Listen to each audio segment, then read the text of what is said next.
Meu nome é Fernanda, tenho 34 anos e vocês não vão acreditar no que aconteceu comigo. Eu sempre fui aquela pessoa da família que todo mundo procurava quando precisava de dinheiro. Sabe aquela filha que nunca diz não? Pois é, essa era eu. Trabalhava 60 horas por semana como contadora aqui em Fortaleza. Vivia apertada, mas sempre dava um jeito de ajudar quando alguém batia na minha porta com algum problema financeiro. Até que um dia, numa sexta-feira qualquer, comprei meu bilhete da Mega Sena como sempre fazia na lotérica do seu Antônio. No sábado seguinte, minha vida mudou completamente. Eu ganhei 47 milhões de reais. 47 milhões? Vocês conseguem imaginar? Mas aqui vem a parte que vocês jamais vão esperar. Eu decidi não contar para ninguém da minha família. E o motivo? Eu resolvi fazer um teste com eles primeiro. Um teste que revelou coisas sobre as pessoas que eu mais amava que me fizeram questionar tudo que eu acreditava sobre família, amor e lealdade. O que descobri foi tão chocante que mudou minha vida para sempre. Deixa eu me apresentar melhor para vocês entenderem toda essa história. Meu nome é Fernanda Oliveira, tenho 34 anos e sou contadora aqui em Fortaleza. Minha vida sempre foi bem simples, sabe? Acordava às 6 da manhã, trabalhava das 8 horas às 18 horas no escritório e ainda levava trabalho para casa. Fim de semana? Que fim de semana? Eu trabalhava praticamente 60 horas por semana para conseguir pagar minhas contas e ainda sobrar um pouquinho para ajudar a família. Morava num apartamento de 2 quartos no bairro Aldeota. Nada luxuoso, mas era meu cantinho. Meu maior vício era toda sexta-feira passar na lotérica do seu Antônio, um senhor de uns 70 anos que conhecia todo mundo do bairro. Ele sempre brincava comigo. Fernanda, hoje vai ser o dia da sorte. E eu sempre respondia, tomara, seu Antônio, porque se for, o senhor vai ganhar uma comissão boa. Eram sempre os mesmos números. 03, 15, 23, 31, 42, 58. Números que tinham significado para mim, aniversários da família, datas importantes. Gastava religiosamente meus 10 reais toda semana. Para vocês terem uma ideia, 10 reais para mim era o almoço de um dia, mas eu nunca deixei de apostar. Era minha única extravagância. E sabe por que eu conseguia fazer isso? Porque eu sempre fui a pessoa que a família procurava quando precisava de dinheiro.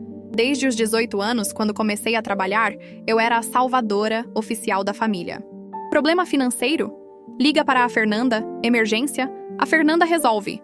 E eu sempre resolvia, mesmo que isso significasse ficar no vermelho ou comer miojo por uma semana. Mas vocês não imaginam o que estava por vir. Vocês precisam entender como funcionava a dinâmica da minha família para compreender por que eu tomei a decisão que tomei depois. Eu era literalmente o banco da família. E olha que ironia, né? Eu que trabalhava com números o dia todo, nunca consegui calcular direito quanto dinheiro eu já tinha emprestado para essa gente. Vou dar alguns exemplos para vocês verem como era a coisa. Meu irmão Rafael, de 36 anos, apareceu na minha casa em 2019 com uma oportunidade de ouro. Ele queria abrir uma loja de roupas masculinas e precisava de 15 mil reais para o estoque inicial. Fernanda, é garantido! Em 6 meses eu te pago tudo com juros! Resultado? A loja fechou em 3 meses, ele nunca me devolveu um centavo. E ainda teve a cara de pau de dizer que foi azar do mercado. Minha irmã Juliana, de 30 anos, veio com lágrimas nos olhos em 2020 pedindo 8 mil reais para completar o pagamento do casamento dela. Fernanda, você é minha única esperança. Não posso cancelar o casamento. Eu peguei dinheiro emprestado no banco para ajudar ela. Sabe quando ela me pagou? Nunca. Mas 2 meses depois do casamento, ela postou foto no Instagram de uma viagem para Cancún. E meu pai Carlos? Esse foi o pior de todos. Em 2021, ele veio com a história de que o telhado da casa estava vazando e precisava de 5 mil reais urgente, senão a casa ia alagar toda. Eu, preocupada, transferi o dinheiro no mesmo dia. Uma semana depois, descobri pelo Facebook que ele estava em Jericoacoara com a madrasta Denise, curtindo um merecido descanso. Cada vez que eu questionava sobre o dinheiro, sempre vinha a mesma resposta. Ah, Fernanda, família é família. Você sabe que quando eu puder, eu pago. Mas esse quando eu puder nunca chegava. E vocês acham que isso parou por aí? Não. Tinha muito mais gente na fila. Agora vocês vão conhecer o circo completo que era minha família. Imaginem uma novela das 8, mas versão comédia de erros, só que a palhaça era sempre eu pagando a conta de todo mundo. Meus pais se divorciaram quando eu tinha 15 anos, e desde então virou aquela guerra fria disfarçada de civilidade. Meu pai Carlos, que é professor de história, se casou com a Denise, uma mulher 10 anos mais nova que ele, que sempre me tratou como se eu fosse um estorvo. Do outro lado, minha mãe Sônia se juntou com o Edilson, um cara que trabalha numa distribuidora de bebidas e que sempre deixou bem claro que os filhos da Sônia não eram problema dele. Meus irmãos? Rafael sempre foi o empreendedor da família, entre aspas, porque todos os empreendimentos dele davam errado. Juliana era a princesinha, casada com um dentista, mas que vivia reclamando que o dinheiro não dava para o padrão de vida que ela queria ter. Os dois sempre me viam como a irmã certinha, que tinha dinheiro guardado. Mas a família estendida era ainda pior. Minha tia Cristina, irmã da minha mãe, era rica. O marido dela tinha uma rede de farmácias, mas era a pessoa mais mesquinha que vocês podem imaginar. Ela adorava dar conselhos sobre educação financeira para todo mundo, mas na hora de ajudar, sempre tinha uma desculpa pronta. Meu primo Diego, filho da tia Cristina, era viciado em apostas online. Já tinha perdido o carro, a moto e estava devendo para agiotas. Mas a mãe dele fingia que não sabia de nada. E tinha a tia Rosa, irmã do meu pai, que era o completo oposto de todo mundo. Professora aposentada, vivia com uma pensão mixuruca, mas era a única pessoa genuína da família. Ela nunca pedia nada para ninguém. Sempre dava um jeito de se virar sozinha. Essa era a minha família. Um bando de gente que só lembrava que eu existia quando precisava de dinheiro. Mas vocês não imaginam o que eu estava prestes a descobrir sobre eles. Gente, eu nunca vou esquecer do sábado, 15 de outubro de 2022. Era um dia comum. Eu tinha acordado tarde porque finalmente era fim de semana. Fiz meu café da manhã e estava assistindo aqueles programas bestas de sábado de manhã. Aí bateu aquela curiosidade boba. Deixa eu ver os números da Mega Sena de ontem. Peguei meu celular, entrei no site da Caixa e comecei a conferir. Primeiro número, 03. Opa, acertei 1. Segundo, 15. 2. Terceiro, 23. Meu coração começou a acelerar. Quarto, 31. Não é possível. Quinto, 42. Nessa altura, minhas mãos já estavam tremendo. Sexto, 58. Gente, eu olhei para a tela do celular e não acreditei. Conferi 1, 2, 3 vezes. Peguei o bilhete que estava na minha carteira e conferi de novo. Os números estavam todos lá. 03, 15, 23, 31, 42, 58. Todos certinhos. Eu comecei a gritar sozinha no apartamento. Chorei, ri, pulei no sofá como uma louca. 47 milhões de reais. 47 milhões. Vocês conseguem imaginar? Eu que ganhava 3 mil reais por mês, trabalhando que nem uma condenada. De repente tinha mais dinheiro do que eu conseguia calcular. Mas depois da euforia inicial, veio o pânico. E agora? O que eu faço? Para quem eu conto primeiro? Como é que funciona isso? Passei o resto do sábado pesquisando na internet sobre ganhadores da loteria. E foi aí que eu levei o maior susto da minha vida. História após história de pessoas que ganharam na loteria e perderam tudo. Famílias que se destruíram por causa do dinheiro. Ganhadores que foram assediados, ameaçados, explorados pelos próprios parentes. Pessoas que viraram alvos de sequestro, que perderam amigos, que tiveram suas vidas viradas do avesso. Foi nesse momento que uma ideia maluca começou a formar na minha cabeça. E se eu não contasse para ninguém? E se eu testasse minha família primeiro, para ver quem realmente se importava comigo? Porque uma coisa eu tinha certeza. Depois que eles soubessem do dinheiro, eu nunca mais ia saber quem gostava de mim de verdade. Na segunda-feira seguinte, eu não consegui trabalhar direito. Ficava olhando para o bilhete premiado que estava escondido na minha gaveta e pensando: meu Deus, isso é real mesmo? Mas ao mesmo tempo, aquelas histórias horríveis que eu tinha lido no fim de semana não saíam da minha cabeça. Decidi que antes de fazer qualquer coisa, eu precisava de ajuda profissional. Pesquisei e encontrei o Dr. Roberto Cavalcante, um advogado especializado em grandes fortunas aqui em Fortaleza. Marquei uma consulta e contei tudo para ele. O homem quase caiu da cadeira quando mostrei o bilhete. "Fernanda", ele disse, "você tomou a decisão mais inteligente da sua vida vindo aqui antes de contar para qualquer pessoa. Vamos criar uma estrutura para proteger você e seu patrimônio." Ele me explicou sobre fundos cegos, trusts, formas de manter o anonimato. Em uma semana, tudo estava organizado. Oficialmente, eu continuava sendo a mesma Fernanda Oliveira, contadora, ganhando meus 3 mil reais por mês. Mas a ideia que tinha nascido no sábado continuava martelando na minha cabeça. Eu queria saber quem da minha família realmente se importava comigo. Não com o meu dinheiro, não com o que eu podia fazer por eles, Mas comigo, Fernanda, a pessoa. Foi aí que eu bolei um plano, um teste. Eu ia inventar uma história de que estava passando por dificuldades financeiras e precisava de ajuda. A mesma história para todo mundo, o mesmo valor, R$ 5.000. Ia dizer que a empresa onde eu trabalhava tinha fechado de repente, que eu estava desesperada, que se não conseguisse esse dinheiro ia perder o apartamento. Dr. Roberto achou a ideia interessante, mas me alertou. Fernanda, você tem certeza de que quer fazer isso? Porque depois que você descobrir a verdade sobre essas pessoas, não tem como voltar atrás. Você vai ter que conviver com o que descobrir. Eu olhei para ele e disse: Doutor, eu preciso saber. Antes de decidir o que fazer com esse dinheiro, eu preciso saber quem realmente merece estar na minha vida. E assim começou o experimento que mudaria tudo. Gente, eu passei uma semana inteira ensaiando essa história na frente do espelho. Tinha que parecer convincente, desesperada, mas não exagerada. A história era simples. A empresa de contabilidade onde eu trabalhava tinha fechado de uma hora para outra, o que não era impossível. Várias empresas pequenas estavam fechando por causa da crise. Eu estava há 2 meses sem receber salário, tinha gastado todas as minhas economias, e se não conseguisse R$ 5.000 até o final do mês, ia perder o apartamento. Criei até uma planilha no Excel, que ironia, né? Com o nome de cada pessoa da família, data do contato, forma de abordagem e espaço para anotar a resposta. Ia testar 10 pessoas: meus pais, meus irmãos, minha madrasta, meu padrasto, minhas 2 tias e meu primo, Diego. A tia Rosa eu deixei por último, porque tinha um pressentimento sobre ela. Comecei pelo meu irmão Rafael, porque achei que seria mais fácil. Liguei para ele numa terça-feira à noite com a voz meio embargada, contei toda a história. Sabe qual foi a reação dele? Poxa, Fernanda, que situação difícil. Mas olha, eu também estou meio apertado aqui. A loja nova que eu abri... Sim, ele tinha aberto outra loja. Está consumindo todo o meu capital de giro. Mas assim que melhorar, a gente conversa, tá?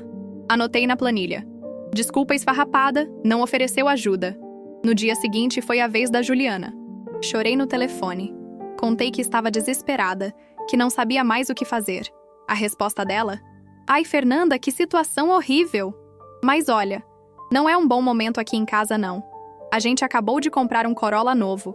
As prestações estão pesadas. E o Rodrigo está querendo fazer uma especialização que custa uma fortuna. Mas torço muito para que você consiga resolver isso. Planilha. Comprou carro novo, não pode ajudar.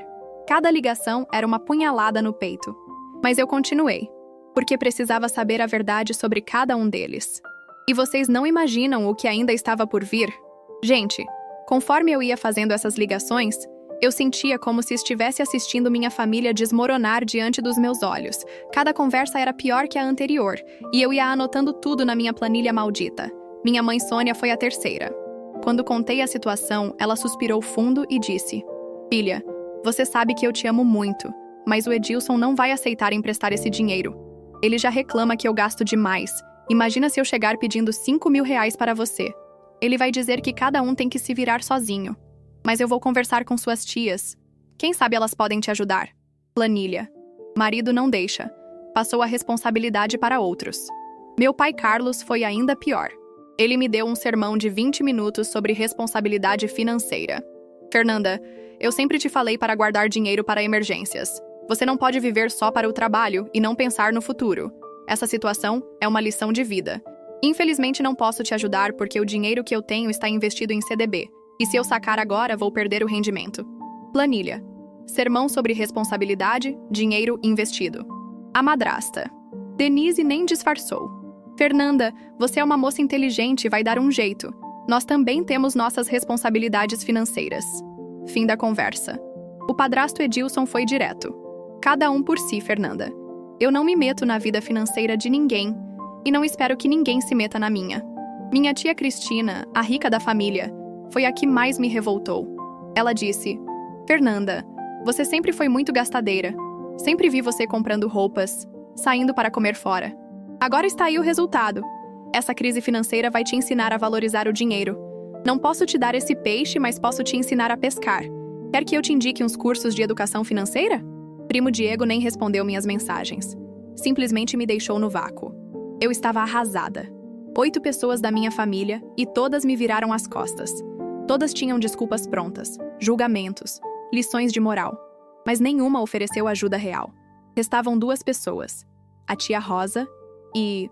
Bem, vocês vão ver o que aconteceu. Gente, eu estava tão arrasada com as respostas da minha família que quase desisti de ligar para a tia Rosa. Sinceramente, depois de 8 nãos seguidos, eu já estava esperando o 9º. Mas alguma coisa dentro de mim disse: Fernanda, liga para ela. Você precisa completar o teste. Era uma quinta-feira à noite quando liguei. A tia Rosa atendeu com aquela voz doce dela. Oi, minha filha. Que surpresa boa! Como você está? Quando comecei a contar a história, fingindo que estava chorando, ela me interrompeu. Calma, Fernanda. Respira.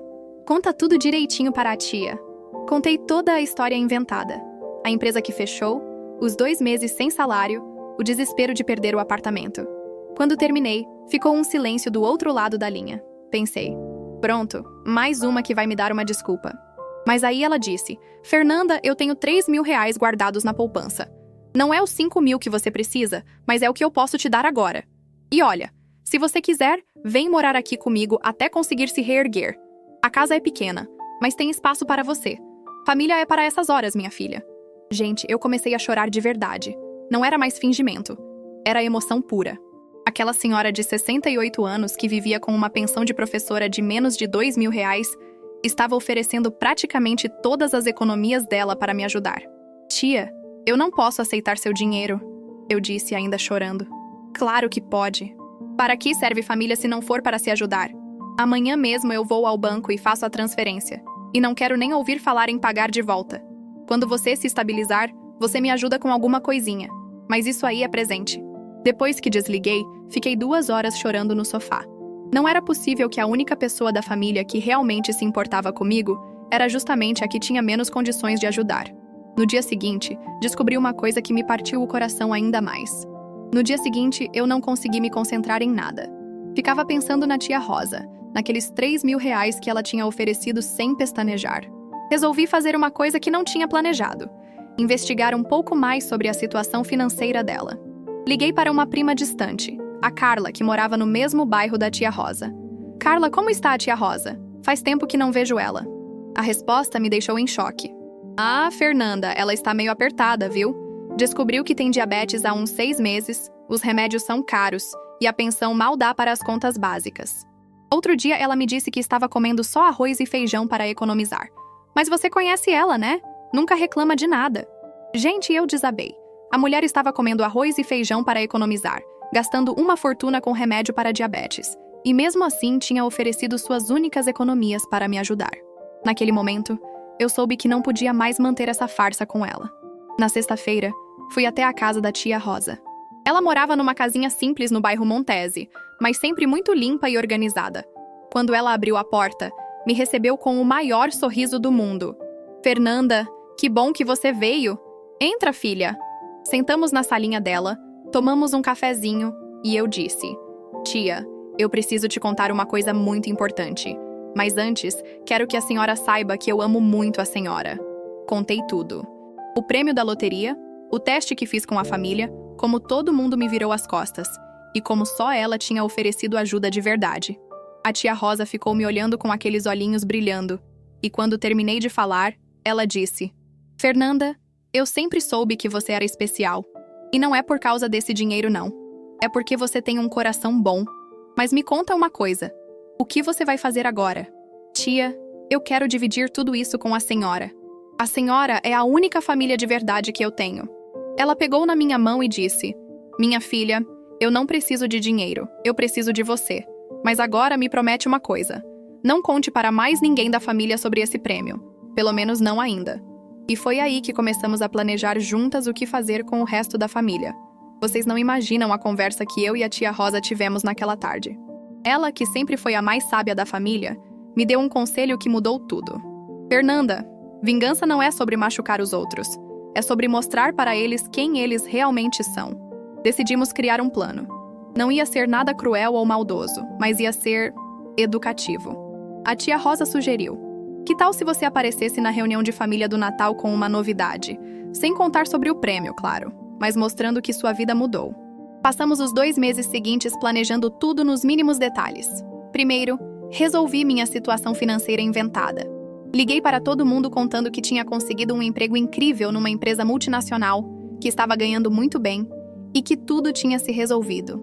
As reações? Ah, que bom, Fernanda! Eu sabia que você ia dar um jeito. Como se eles tivessem ajudado em alguma coisa. Comprei um carro novo. Nada muito chamativo. Um Civic 2023. E algumas roupas melhores. Mudei meu corte de cabelo. Comecei a frequentar lugares mais sofisticados. Nas redes sociais, comecei a postar fotos em restaurantes bacanas. Viagens de fim de semana para Canoa Quebrada, Jericoacoara. Nada exagerado, mas o suficiente para despertar curiosidade. E funcionou. Em novembro, meu celular não parava de tocar. Rafael. Fernanda, que emprego é esse que você conseguiu? Está ganhando quanto? Juliana. Irmã, você está com uma cara ótima. Conta aí os detalhes dessa empresa nova. Meu pai. Filha, que bom ver você bem. Sempre soube que você ia prosperar. Mas o melhor de tudo foi quando minha tia Cristina, a rica mesquinha, me ligou. Fernanda, querida, que tal almoçarmos juntas? Faz tanto tempo que não conversamos. A mesma mulher que 2 meses antes tinha me dado sermão sobre educação financeira. O Natal estava chegando e eu sabia que seria o momento perfeito para o gran finale. Mas antes disso, aconteceu algo que eu não esperava. Gente, chegou o dia que eu mais esperava e ao mesmo tempo mais temia. O Natal de 2022. A reunião de família ia ser na casa da tia Cristina, como sempre. Ela adorava ostentar a casa grande, a mesa farta, se sentir a matriarca da família. Eu e a tia Rosa chegamos juntas. Ela estava radiante, usando um vestido novo que eu tinha comprado para ela. A recepção foi interessante. Todo mundo me cumprimentando com sorrisos forçados, perguntando sobre meu novo emprego, elogiando meu carro, minha aparência. Rafael chegou até a dizer: Fernanda, você está irreconhecível. Sucesso te cai bem. Juliana não parava de perguntar sobre a empresa onde eu trabalhava. Meu pai ficava me olhando com orgulho, como se ele tivesse contribuído para meu sucesso. Mas o momento mais surreal foi quando a tia Cristina me puxou para um canto e disse: Fernanda, querida, eu estava pensando, você não quer investir numa oportunidade incrível? O marido de uma amiga minha está abrindo uma franquia de açaí. E, sim, a mesma mulher que 2 meses antes tinha me negado ajuda, agora queria que eu investisse no negócio dos outros. Depois do jantar, quando todo mundo estava na sala tomando café e conversando, eu me levantei e bati na taça para chamar atenção. Pessoal, eu gostaria de fazer um brinde e compartilhar uma coisa com vocês. Todo mundo ficou em silêncio, me olhando expectante. Eu respirei fundo e comecei. Esse ano foi muito especial para mim.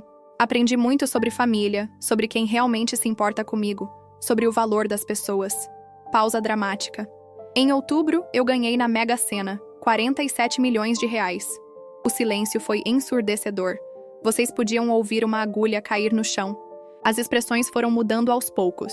Surpresa, incredulidade e depois, ganância pura nos olhos de cada um deles. Mas antes de contar para vocês sobre o prêmio, continuei. Eu quis fazer um teste. Inventei uma história de que estava passando dificuldades e precisava de 5 mil reais emprestados. Peguei minha planilha da bolsa. Gostaria de compartilhar os resultados com vocês. Li nome por nome, a desculpa de cada um, as respostas que recebi. O constrangimento era visível. Rafael ficou vermelho. Juliana começou a gaguejar. Meu pai tentou se justificar.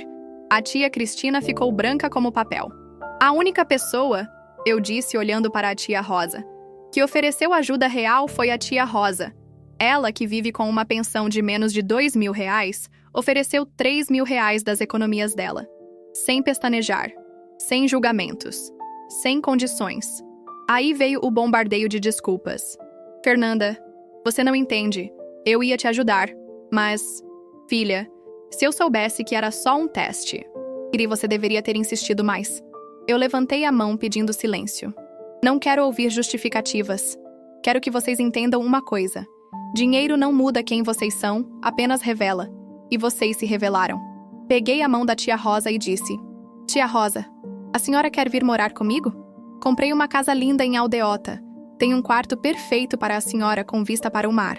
Ela sorriu e disse: Claro, minha filha. Família de verdade é para essas horas. Olhei para o resto da família e finalizei. Vocês sempre me procuraram quando precisavam de dinheiro.